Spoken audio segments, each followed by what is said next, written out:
With election hacking under investigation and the threat of more hacking to come, there may be a lot to learn at a convention underway in Las Vegas. DEF CON 25 marks a quarter century of bringing together computer hackers from around the world.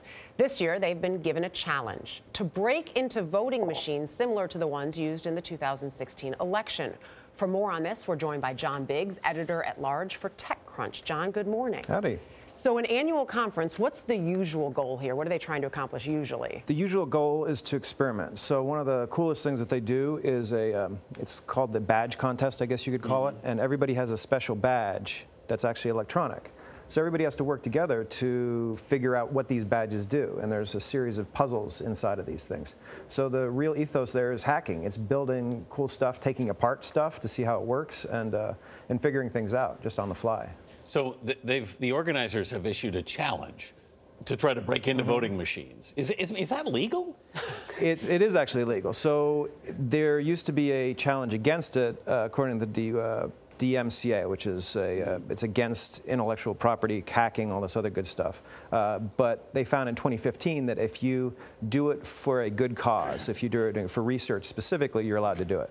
But these are hackers, and not to make them all look bad, not all of them are great guys. So why trust them to do that? Sorry to the hackers out there. No. Look, I mean, you got a bunch of let's admit it. I've gone there a couple times, and I identify as a nerd. You got a bunch of nerds going to a thing to try to do a bunch of cool stuff, and it's.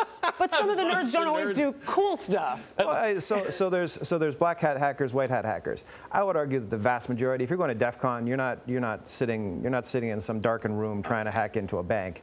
You're basically working for a bank, and you're wanting to learn the state of the art, essentially. Okay, more trustworthy in that regard. Let's give them the benefit of the doubt. How difficult is it to hack into voting machines? Well, look, it's like a clamshell, and you have to crack that thing open first, and then you have to figure out what's going on the inside.